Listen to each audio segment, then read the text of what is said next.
సంక్షోభంలో చిక్కుకున్న బంగ్లాదేశ్కు ఇప్పుడు భారత ప్రధాని మోదీయే దిక్కయ్యారా? ప్రస్తుత పరిస్థితుల్లో ప్రధాని మోదీయే పెద్దన్న పాత్ర పోషించనున్నట్లు తెలుస్తోంది. ప్రపంచ దేశాలు కూడా ఇప్పుడు మోదీ వైపే చూస్తున్నాయి. ఇప్పటికే మోదీని శాంతి కాముకుడు అంటూ అమెరికా అభివర్ణించింది.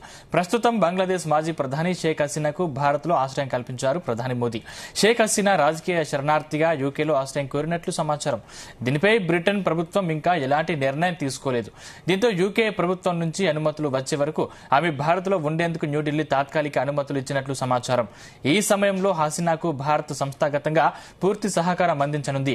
తాజా పరిస్థితుల నేపథ్యంలో అఖిలపక్ష సమావేశం నిర్వహించారు మోదీ. మరోవైపు రష్యా, ఉక్రెయిన్ మధ్య హోరాహోరీ యుద్ధం విషయంలో తటస్థంగా ఉన్నారు. రెండు దేశాలతోనూ స్నేహభావాన్ని కొనసాగిస్తున్నారు. ఇప్పటికే రష్యాలో పర్యటించిన మోదీ ఈ నెల చివరిలో ఉక్రెయిన్లో పర్యటించనున్నారు.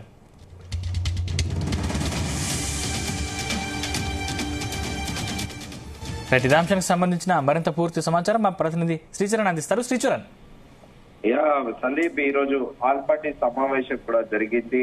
తాజాగా బంగ్లాదేశ్ లో జరుగుతున్న పరిస్థితి, అలాగే సంక్షోభంలో చిక్కుకున్న బంగ్లాదేశ్ కు ఇప్పుడు భారతదేశమే ఒక దిక్కయ్యేలా కూడా కనిపిస్తున్నట్లు కూడా తెలుస్తుంది. దాంట్లో ఇంకా ముఖ్యంగా ప్రధాని మోదీయే దిక్కయ్యారనే వార్త కూడా ప్రస్తుతం ప్రపంచ వ్యాప్తంగా కూడా నడుస్తోంది. ఇలాంటి ప్రస్తుత పరిస్థితులలో ప్రధాని మోదీయే పెద్దన్న పాత్ర పోషిస్తున్నట్లు కూడా ప్రపంచ వ్యాప్తంగా కూడా చర్చ నడుస్తోంది.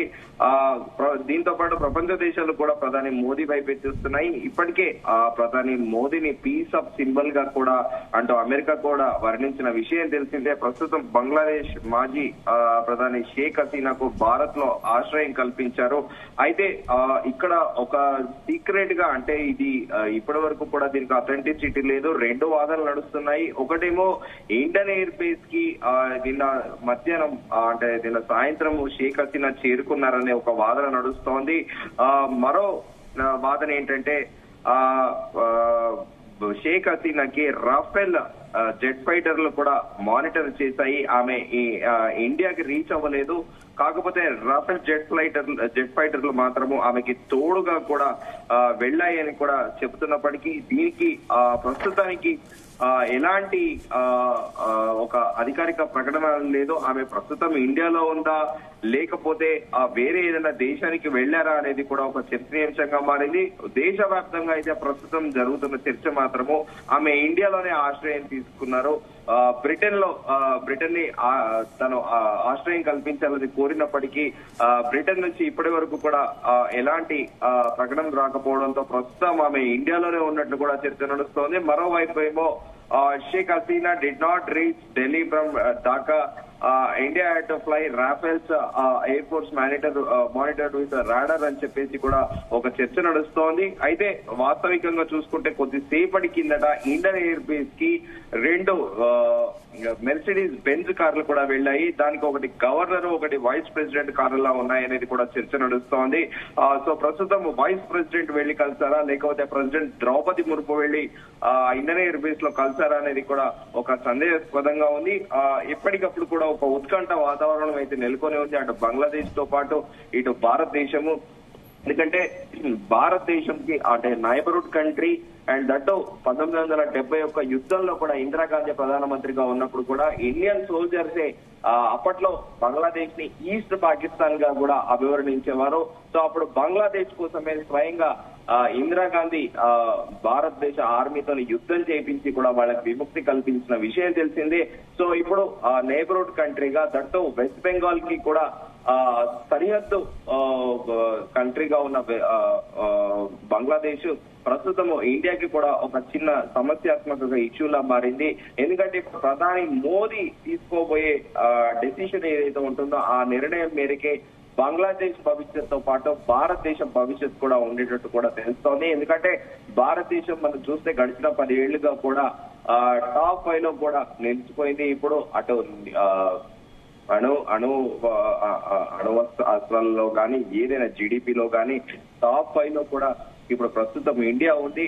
సో ప్రపంచం మొత్తం కూడా భారతదేశం వైపే చూస్తున్నాయి. ప్రధాని మోదీ ఎలాంటి నిర్ణయం తీసుకుంటారు, షేక్ హసీనాకి శాశ్వతంగా ఇక్కడ ఆశ్రయం కల్పిస్తారా, లేకపోతే ఒక సైనిక చర్యకి పూనుకొని బంగ్లాదేశ్ ని కంట్రోల్లో తీసుకొస్తారా అనేది కూడా ఒక చర్చనీయాంశంగా మారింది. ఒకవేళ భారతదేశం గిట సైనిక చర్యకి దిగితే మూడో ప్రపంచ యుద్ధం వచ్చే అవకాశం కూడా ఉందని కూడా మిలిటరీ ఎక్స్పర్ట్స్ చెప్తున్నారు. కానీ దీని వెనకాల బంగ్లాదేశ్ లో తరచుగా జరుగుతున్న ఇన్సిడెంట్ల పైన కూడా భారతదేశం కూడా ఒక నిఘా పెట్టింది. ఎందుకంటే పాకిస్తాన్ ISI హస్తం ఉందా దీనిపైన, ఒకవేళ అమెరికన్ CIA ఏజెంట్లు కూడా పాకిస్తాన్ ISI కి సపోర్ట్ చేస్తున్నారా? ఎందుకంటే ఒక అన్సర్టనిటీ, ఒక అనిశ్చితి క్రియేట్ చేసి బంగ్లాదేశ్ లో ఒక అనిశ్చితి క్రియేట్ చేస్తే ఆటోమేటిక్ గా ఇటు వెస్ట్ బెంగాల్ కూడా బార్డర్ స్టేట్స్ లో కూడా క్రియేట్ అయ్యే అవకాశం ఉంది. ఎందుకంటే ఎప్పుడైతే జమ్మూ కాశ్మీర్ లో ఇండియన్ ఆర్మీ కూడా నిఘా బాగా పెరిగింది, ఆర్టిఫిషియల్ ఇంటెలిజెన్స్ తోని ఎప్పటికప్పుడు కూడా తీవ్రవాదుల దుశ్చర్యల్ని కూడా ఎప్పటికప్పుడు కూడా తుదిముట్టిస్తూ. అంటే ఆమె బ్రిటన్ కు వెళ్లాలని నిర్ణయించుకున్నట్టు తెలుస్తుంది. అసలు బ్రిటన్ లో ఆమె ఆశ్రయం పొందాలనుకోవడానికి కారణం ఏంటి?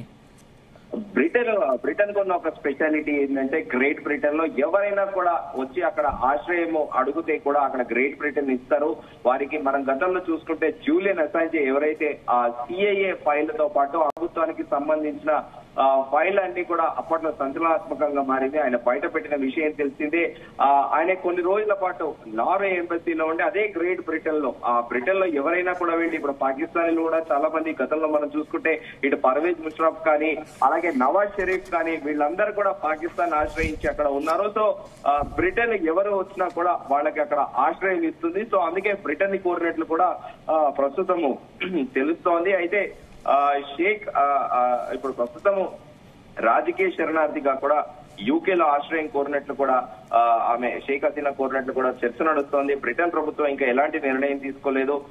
దీంతో UK ప్రభుత్వం నుంచి అనుమతులు వచ్చే వరకు ఆమె భారత్ లో ఉండేటందుకు కూడా న్యూఢిల్లీ తాత్కాలికంగా అనుమతి ఇచ్చినట్లు కూడా సమాచారం. ఈ సమయంలో షేక్ హసీనాకు భారత్ సంస్థాగతంగా పూర్తి సహకారం కూడా అందించనుందనేది కూడా ప్రస్తుతము చర్చ నడుస్తోంది. తాజా పరిస్థితుల నేపథ్యంలో ఈ రోజు అఖిలపక్ష సమావేశం కూడా నిర్వహించారు ప్రధాని మోదీ. మరోవైపు ఏమో రష్యా ఉక్రెయిన్ మధ్య హోరాహోరీ యుద్ధ విషయంలో కూడా తటస్థంగా ఉన్నారు. రెండు దేశాలతోనూ స్నేహభావాన్ని కొనసాగిస్తున్నారు. గత నెలలో కూడా ఇప్పటికే ప్రధాని మోదీ రష్యాలో కూడా పర్యటించిన విషయం తెలిసిందే. అయితే ఈ నెల చివరిలో కూడా ఉక్రెయిన్ లో పర్యటించనున్నారు. సో ప్రపంచవ్యాప్తంగా కూడా ఇప్పుడు ఎక్కడైనా యుద్ధం జరిగితే మొదటి వ్యక్తిగా కూడా ప్రధాని నరేంద్ర మోదీ కూడా ప్రపంచవ్యాప్తంగా అగ్రదేశాలతో పాటు అందరికీ కూడా ప్రధాని మోదీ పీస్ ఆఫ్ సింబల్ గా కూడా కనిపిస్తున్నారు. ఇప్పుడు ప్రధాని మోదీ వెళ్లి కూడా ఉక్రెయిన్ యుద్ధం ఆపుతారా? ఇప్పటికే రష్యాకి ఒక మంచి మిత్రుడుగా కూడా, అటు వ్లాదిమిర్ పుతిన్ కి సన్నిహితుడుగా, ఒక మంచి మిత్రుడుగా కూడా వెస్టర్న్ మీడియా కూడా కూర్చోంది.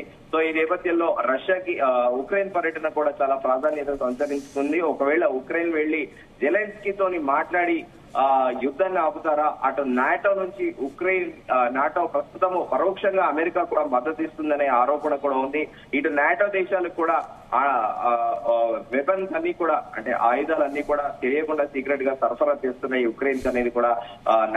ఉక్రెయిన్ కూడా నాటోలో ఒక పార్ట్ ఉండడము సో ఇప్పుడు ఈ సర్వత్రా చర్చనీయాంశంగా మారింది. ఎందుకంటే ఒకవేళ రష్యా గిట అణ్వస్త్రాలు తీస్తే ఖచ్చితంగా మూడో ప్రపంచ యుద్ధానికి తెరతీసే అవకాశం ఉన్న నేపథ్యంలో ఉక్రెయిన్ వెళ్లి జెలెన్స్కీని ప్రధాని మోదీ కన్విన్స్ చేస్తారా అనేది కూడా ఒక క్వశ్చన్ మార్క్ ఉంది. అలాగే దాంతో పాటు వీట్ కల్టివేషన్ కూడా ఉక్రెయిన్ లో ఎక్కువగా ఉంటుంది. దాంతో పాటు భారతీయులు స్టూడెంట్లు కూడా చాలా మంది అక్కడ MBBS కూడా పర్సూ చేస్తూ ఉంటారు.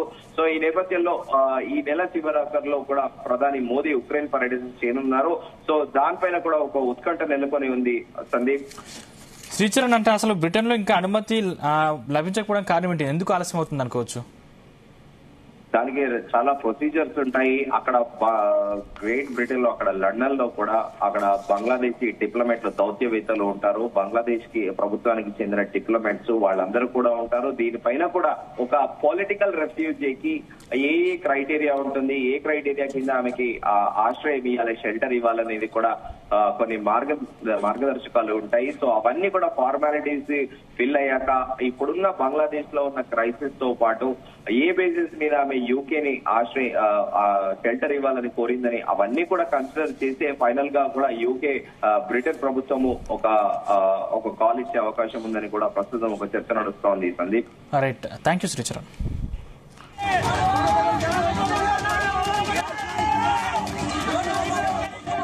లో చిక్కుకున్న బంగ్లాదేశ్ కు ఇప్పుడు భారత ప్రధాని మోదీయే దిక్కయ్యారా? ప్రస్తుత పరిస్థితుల్లో ప్రధాని మోదీయే పెద్దన్న పాత్ర పోషించనున్నట్లు తెలుస్తోంది. ప్రపంచ దేశాలు కూడా ఇప్పుడు మోదీ వైపే చూస్తున్నాయి. ఇప్పటికే మోదీని శాంతి కాముకుడు అంటూ అమెరికా అభివర్ణించింది. ప్రస్తుతం బంగ్లాదేశ్ మాజీ ప్రధాని షేక్ హసీనాకు భారత్లో ఆశ్రయం కల్పించారు ప్రధాని మోదీ. షేక్ హసీనా రాజకీయ శరణార్థిగా యూకేలో ఆశ్రయం కోరినట్లు సమాచారం. దీనిపై బ్రిటన్ ప్రభుత్వం ఇంకా ఎలాంటి నిర్ణయం తీసుకోలేదు. దీంతో యూకే ప్రభుత్వం నుంచి అనుమతులు వచ్చే వరకు ఆమె భారత్లో ఉండేందుకు న్యూఢిల్లీ తాత్కాలిక అనుమతులు ఇచ్చినట్టు సమాచారం. ఈ సమయంలో హసీనాకు భారత్ సంస్థాగతంగా పూర్తి సహకారం అందించనుంది. తాజా పరిస్థితుల నేపథ్యంలో అఖిలపక్ష సమావేశం నిర్వహించారు మోదీ. మరోవైపు రష్యా, ఉక్రెయిన్ మధ్య హోరాహోరీ యుద్ధం విషయంలో తటస్థంగా ఉన్నారు. రెండు దేశాలతోనూ స్నేహభావాన్ని కొనసాగిస్తున్నారు. ఇప్పటికే రష్యాలో పర్యటించిన మోదీ ఈ నెల చివరిలో ఉక్రెయిన్లో పర్యటించనున్నారు.